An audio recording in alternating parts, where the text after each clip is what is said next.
はい、こんにちは、さくらです。今日は海外で人気な VTuber ソフト VC フェイスを紹介していきます。この VC フェイスを使えばウェブカメラによるトラッキング精度が高く VR モデルを動かすことができるので、興味のある人はぜひ最後までご視聴ください。また、このチャンネルでは毎回テーマを設けて話をしているチャンネルになりますので、よろしければチャンネル登録お願いします。それでは早速やっていきましょう。それでは VC フェイスがどういったソフトなのかを簡単に説明します。VC フェイスとは VTuber 向けのフェイストラッキングソフトです。こちらは無料で使えるようになっています。ウェブカメラで簡単に VRM アバターを動かすことができます。低価格のカメラでも精度が高いらしいです。ディープモーションによる手と指のトラッキング機能もあります。ディープモーションの手のトラッキングにディープモーションジェミニバージョン 5.2 以上が必要です。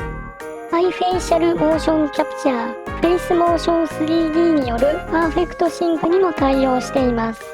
VMC プロトコルにも対応しています。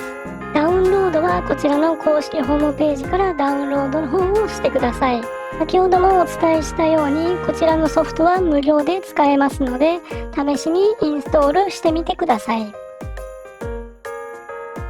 それでは実際に VC フェイスを操作してみたいと思います。まず起動させるとチュートリアルが表示されると思います。私が立っている位置あたりに日本語とか英語とか選べるようになっていると思うので、こちらを日本語の方で選択して進めてください。こちらの右に映っているのが OBS で透過出力する方法が載っています。OBS の透過に関しては OBS の画面で透過出力にチェックを入れておけば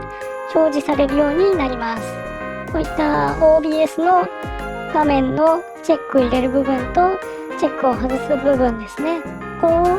う同じようにしていただければと思います。UI を非表示にする方法はスペースキーを押すと UI が消えるようになっています。頭の位置をリセットする場合は右メニューのリセットまたは R キーを押してください。メニュー内のグローバルリセット1ホットキーという部分がありますので、こちらを押すとキーの割り当てができるようになっています。カメラの操作ですが、オルトキーとマウスの左クリックを同時押ししてあげることでアバターを回転することができます。コントロールキーとマウスを右クリックすることでアバターの移動ができます。オルトキーとマウスを右クリックすることによって拡大と縮小ができます。チュートリアルを再度表示させたい場合は右メニューから選ぶことができます。チュートリアルが終わるとアバターを選ぶ画面になっていると思います。アバターを登録する場合はこちらのプラスボタンからアバターを登録してください。すでに私は自分のアバターをここに登録していますので、今回はこちらのアバターを使います。右側のメニューから設定の方をしていただければと思います。先ほど日本語の方を言語で選んでいただいたかと思いますが、もし変更する場合はこちらの画面で変更させることも可能です。それでスタートを押します。アバターを選ぶとこういった画面になると思います。右のメニューからこの中でアバターを選択する、説明位置をリセットする、ミラーモードに関しては読んだままの意味になります。今言ったもの以外を順番に説明します。設定は後で説明します。まずはアイテム。アイテムの方はアイテムを押すとこういった画面が左側に表示されるので、追加を押すと画像ファイルの選択が出てきます。アイテムが追加されたらアイテムをドラッグ&ドロップ、目のところにちょっとつけてみました。アイテムの設定なんかはこういった設定のボタンがありますので、アバターまでの距離だったり平滑化だったり常に上に表示したりとか、そういったものができるようになってるので、ここはお好みで合わせていただければと思います。最後につけたアイテムをクリアを押せばアイテムは消えます。ディープモーショントラッキングに関しては、ディープモーションを使う場合に押してください。その下の動きを平滑化と可動範囲というのがありますが、動きを平滑化に関しては動きをスムーズにしてくれます。0が軽い感じで、上のバー 0.98 ってなるのが重く動きます。ゆっくりですね。ゆっくり動く感じです。で、0にすればこう滑らかに動いていきます。可動範囲に関してはこちらも変えるとこういう動きをしてくれます。それで設定の方を押すと、このように一般設定、表情設定、照明設定、後処理設定、ディープモーション設定というのが表示されるようになります。これを今から順番に説明したいと思います。それでは一般設定の方を見ていきます。このようにたくさんの細かい設定ができるようになっているのですが、私が設定したのはこちらの文字視線トラッキングというところになります。こちらを私はチェックを入れてカメラを見るにしています。こちらはわかるかな、この文字視線トラッキングを外したら瞳が動いてるんですよね。で、こちらカメラを見るに設定するとカメラ目線をずっとしてくれるので、私はあえてこちらの方にチェックを入れるようにしました。こちらのハイブリッドリップシンク口トラッキングを私は外しています。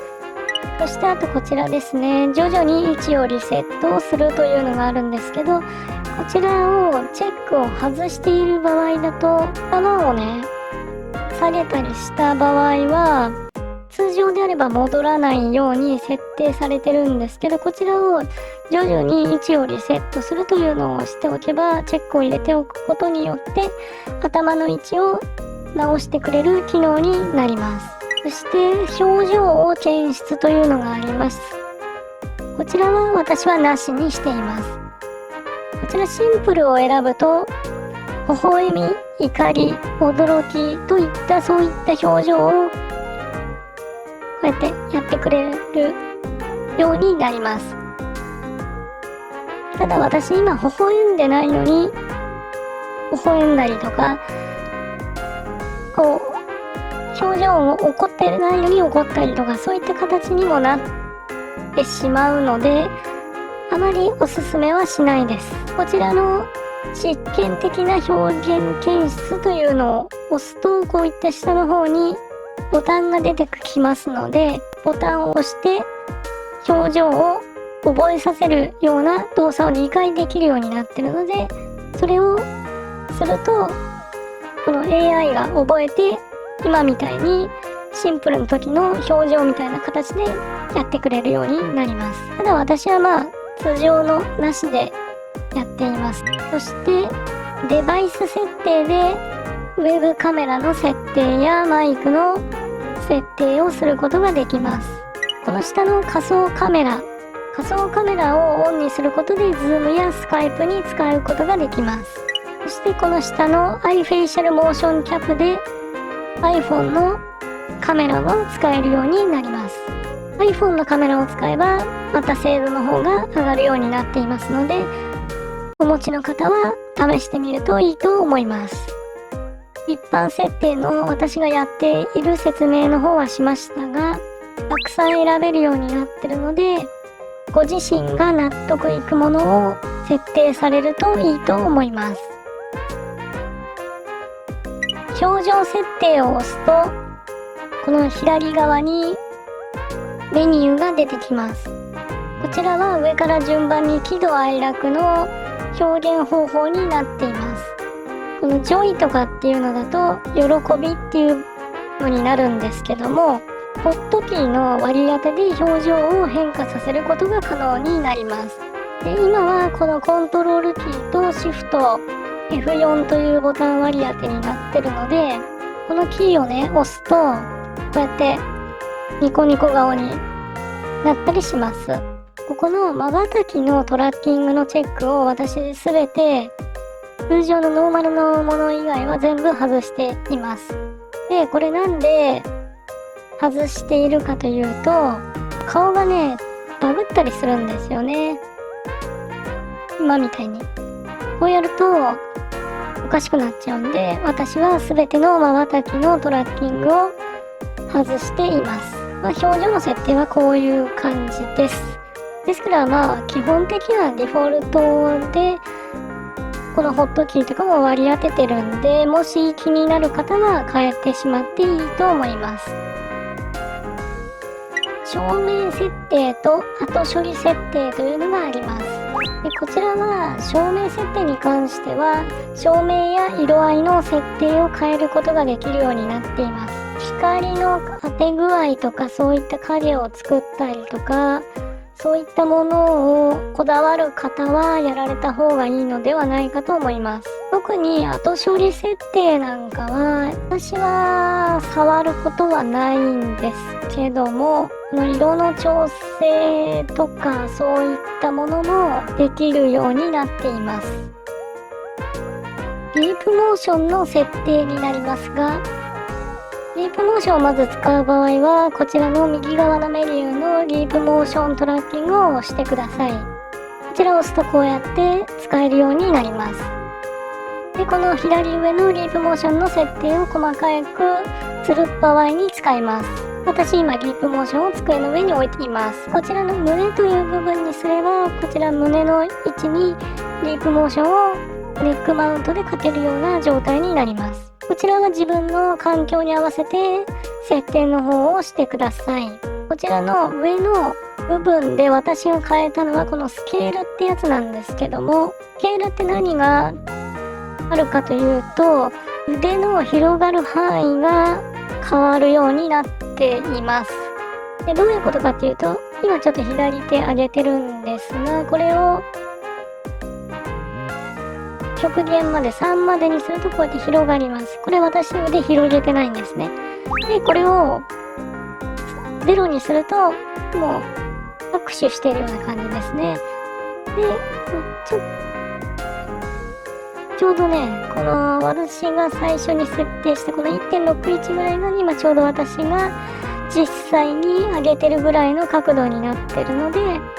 この状態にしています。ですのでこの辺はご自身の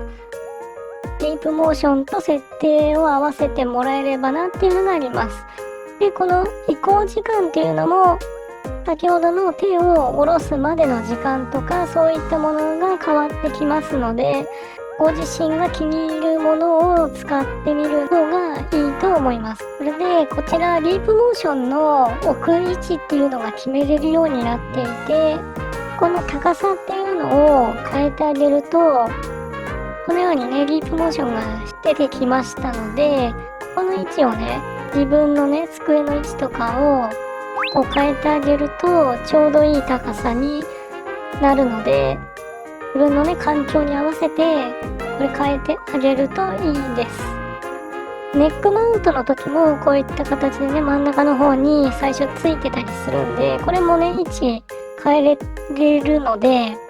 ぜひねみんな変えて自分のねアバターを動かすのに役立てていただければなと思います。最後まとめになりますが、 VC フェイスは無料で使える、トラッキング精度が高い、ディープモーションが使える、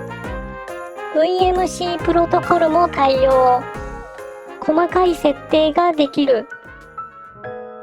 VC フェイスを使えば VRM モデルを動かして VTuber になることができるので、興味のある人は一度使ってみるといいでしょう。以上で VC フェイスの紹介でした。それじゃあまたねー。